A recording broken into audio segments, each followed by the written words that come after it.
It's our special Friday guest from Fox News Channel. He's the anchor of Special Report. He is Bret Baier. Hey, Bret, thanks for joining us. Morning, Bret. Good morning. Good morning. So the president very clearly a year ago drew a red line on Syria, and that red line had to do with Syria using or even moving around chemical weapons. And now we have these horrible images of what most people say clearly was the use of chemical weapons against civilians, children, in a Damascus suburb. What now for the president, and is he in danger of really undermining American credibility for years to come by drawing this red line and then not having any repercussions because the red line was crossed?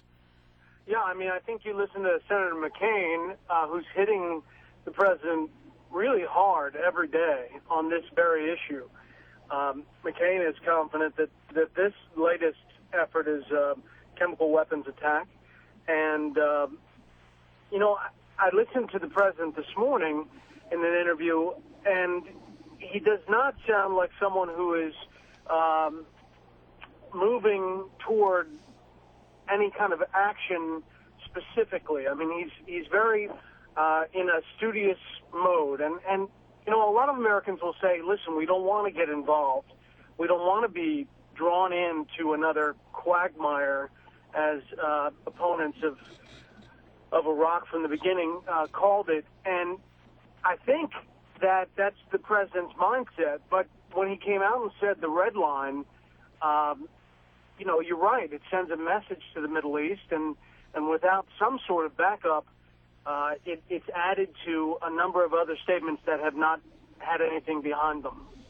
I want to turn to Obamacare because I was reading this morning some stuff that suggests that the list of companies that are making big employment changes is growing. I mean, every day you read a whole nother series of stories about companies that are cutting back because they are worried about Obamacare. Delta Airlines warns in the story this morning that Obamacare will cost them $100 million in 2014. And they say this will provide real challenges for both our company and our employees. UPS says they will drop 15,000 spouses from medical care because of Obamacare. There are stories this morning about Virginia counties and cities around the country that are reducing the number of hours that employees work. When is this thing going to reach critical mass, or will it?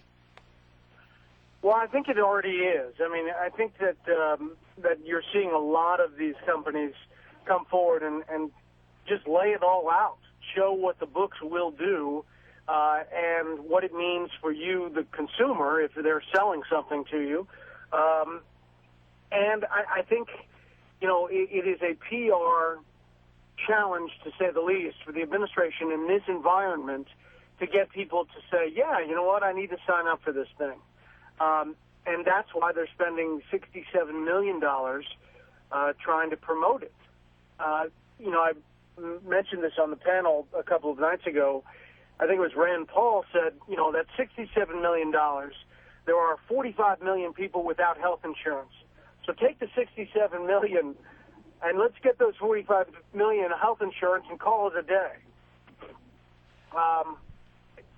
Listen, there's some interesting math here. Yeah. Hey, Bret Baier, I'm curious. We had the Bradley Manning story unfolded this week, and yesterday, in a very, very odd turn, he released this statement saying that he is now transgendered. He's going through transition. He wants the military to pay for his hormone therapy, and he wants to be referred to as Chelsea Manning. And I'm seriously, this is a very serious question. I'm just curious, journalistically, if you had to have a discussion about this, and how will you at Special Report or at Fox News Channel writ large refer to Manning now? Do you refer to him as a him or a her or a Chelsea or a Bradley? I think it's a fascinating topic. Private Manning. That's it? Just Private Manning. Private Manning. Private Manning, that's about it. And no pronouns. No pronouns? Yeah, no pronouns. I don't know.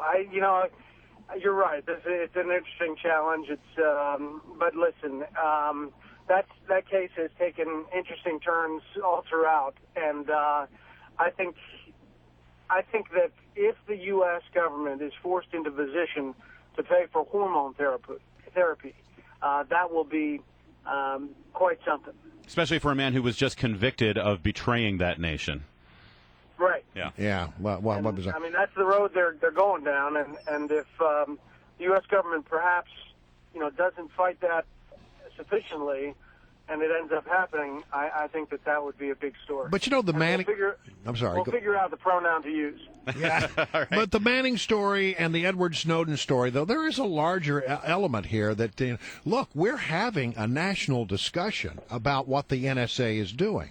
We're having a huge, there have been debates on Capitol Hill. There have been public hearings as a result of the things we're learning about how the government monitors our communications and communications around the world. None of that would have happened if there wasn't a Bradley Manning and if there wasn't an Edward Snowden. So I'm not sure how we should look at these guys. What do you think?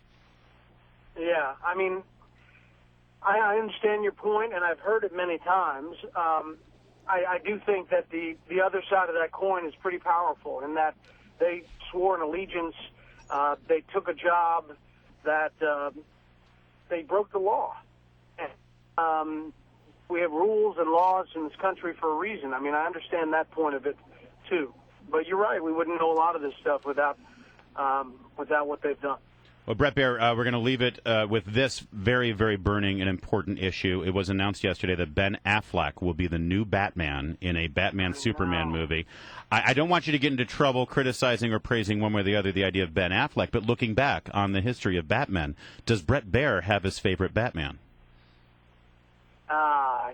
I was kind of happy with the latest guy. Christian Bale. Yeah. Christian Bale, yeah. I don't know. You're not a George Clooney guy. You're not a Michael Keaton guy or a classic Adam West. I thought Clooney was good. I like Bale. I do think Affleck. It's gonna be interesting. So I saw on Twitter somebody said, "Remember Geely."